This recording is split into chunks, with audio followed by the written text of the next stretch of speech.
Hi, my name is Steph Richardson, and I am here today to present my TED Talk about my leadership philosophy. Throughout my TED Talk, I will share with you my personal leadership philosophy and how I strive to live up to it and use it to inspire those around me, whether in a work setting, school setting, or sports setting. My philosophy will empower each of you to understand who I am, what I aspire to become, and how you can best work with me, and how I can best work with you to help both of us achieve success and improve each day. My leadership philosophy is based on principles from personal experience: trust, loyalty, collaboration, and participation, which brings a sense of comfort to my team and the people I lead rather than manage. This is built on what I value and what I expect from my subordinates and followers.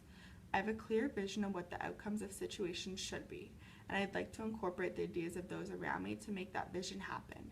When my subordinates feel my philosophy, it creates a huge advantage over competition because we all feel loyal to one another.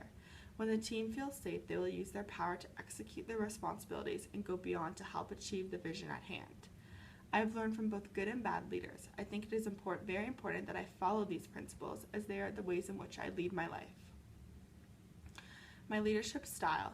My philosophy comes from having a democratic, participative leadership style. This style of leadership follows an open approach to leading that allows for me to offer guidance to my group members, but to also ensure that they participate in the group discussion and bring their opinions and contributions about the decision-making process to the table and add value while I still hold the responsibility in making the final decisions.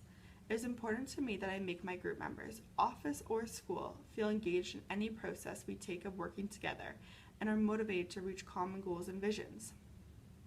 Another reason I see myself having a democratic style leadership is because I believe in communication. I think it is essential and is a requirement for people to work together.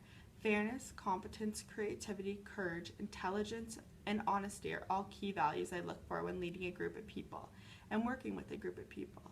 These values are important to me. I work well with people who share them. Even though most of the time I have a democratic leadership style, it is important to know that there isn't one leadership style for all situations. When looking at sports situations and participating in team sporting events, I see myself having a coaching leadership style. This style looks at motivating my peers to perform and create a positive outcome. I think these leadership attributes are shown when I'm on the soccer fields or basketball court leading my teammates. This is where my teammates follow my leadership, and in turn it helps improve their skills. As I will get into this further in the talk, teamwork is an essential personal value for me, and by leading a team and motivating them, it allows for us to work together and create a greater outcome than just working by ourselves. That is why sports and participating in them has been a huge factor in developing my leadership philosophy and skills over the years. It is somewhere I thrive. I lead by adapting my leadership approaches to fit each situation I face. Setting the right example is essential to the way I lead. I think it is very important to align actions and words with values. I also lead by setting goals. It is important to me that I set goals that are both measurable and achievable. The measurement of progress and taking the appropriate action ensures success. Teamwork is the first and probably the most important attribute and value I hold. I believe a person that makes the team great is far more valuable than simply a great player. A team always plays for a cause, usually winning, and that cause is always greater than oneself. A team is only as strong as its weakest contributor.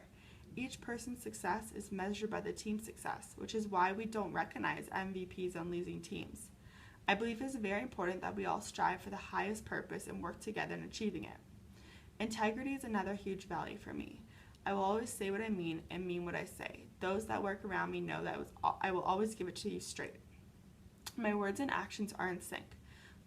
Learning is continuous. This is a personal value, but I also see it as a value for my subordinates or teammates to follow by. I will always encourage everyone and myself to aspire to be the best versions of themselves every day. It is so important to be true to who you are and play to your strengths and weaknesses. Being self-aware is an asset. We are continuing to learn every day. I think the errors and mistakes are beneficial and allow for new opportunities each time they occur. Be committed and accountable for yourself. I think it is so important to take every opportunity you get. We own each outcome of our actions we do and don't take. Decision making. Having a democratic leadership style comes with its weaknesses. I especially notice weaknesses with my leadership style when it comes to some of my decision making choices. I enjoy having my subordinates involved in the communication and decision-making process, but I know the final decision will come down to me. Sometimes this becomes challenging, especially when I need to make quick decisions. I'm not good at making rush decisions. I like to consider all outcomes. Even though I may jump to a decision in my mind, I know I need more time to sit back and process the situation before making any decisions. This is a weakness when leading a big group and being on schedule. Another weakness I've found for myself through experiences is that communication for me needs to be extremely clear. Any confusion with communication, especially surrounding decisions being made, will trigger some anxiety. I'm someone who needs to understand everything that is going on, especially when leading to an outcome or decision. I want to make sure I understand why this is the route I'm going or we are going as a team, and I can back it up if I need to. The strengths that others have told me that I have is that I'm a clear communicator. I have expectations and I will provide feedback after concluding every project or working in a team setting. I'm able to see what needs to be done to obtain the goal. I truly enjoy making those around me feel like they're an important part of the team, and I'd like to see a cohesive team work together, as it brings so much more constructive work to the group. Good relationships are important to me, and I feel a responsibility to support people I work with. Another strength I present is that I'm able to stay calm under pressure. I can communicate with my teammates and provide resources to them when I need. During important sporting games, I tend to showcase these skills. I think a part of this is also the notion that I don't like to lose, and many times won't accept it. I hold myself to high standards and expect the rest of my team to do the same. This is different though from my work leadership situations, where depending on the situation, sometimes I may not be as calm as when I play my sports. It is a different atmosphere and goals that drives my calmness and leadership actions in that moment.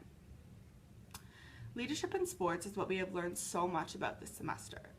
Understanding how I can apply my own leadership skills in the sports industry has been a huge piece of learning for me. If we look at successful sports teams, most of them have strong leaders. The performance of these leaders is clear, no matter amateur to elite level. The performance of these leaders is to influence these athletes and teams towards set goals. John Wooden is one of the sports leaders I admire deeply. His leadership lessons and traits, such as being true to yourself, helping others, making each day your masterpiece, are all lessons I can build and learn from. Wooden is a role model for me, and I will continue to use his lessons and traits in leadership as I continue to improve on my own leadership skills. Phil Jackson is another sports leader who I admire. His experiences and glory within the NBA provide examples of great leadership and someone I strive to learn from. The leadership lessons I admire from Jackson are teamwork is powerful and staying calm and collected under pressure. A good team leader knows how to use each member's strength to their advantage is a trait I want to uphold and look to use not only in my sports situations but work and school leadership situations as well. Each experience I've encountered in life, whether as a leader or not, have helped me develop my leadership skills and build my philosophy in life. Many of these experiences include being the captain of my sports team, the delegator of group work, the leader of counselors at summer camp. Each role has had different visions for outcomes, but have all brought lessons and taught me different skills that I am able to apply daily in life. I hope from all my experiences I've been able to start growing from a good leader to a great leader and build and expand my skills. There will always be new opportunities for growth, especially with my leadership skills. I think as I start to move more into leadership positions and understand senior roles a lot better, I'm going to continue to learn, adapt, and change my leadership skills and mentality for each situation. The one thing, though, I will never change is my leadership philosophy. I stand by it, and I believe it to be true to who I am and what people can expect from me as a person and a leader. Even though situations will change and I will develop new skills, what I have believed since my first role as a leader back in under-6 soccer to what I believe now going into the sports industry will not change. My leadership philosophy is built from every experience I've had, and I will only continue to add to it. Thank you very much for listening.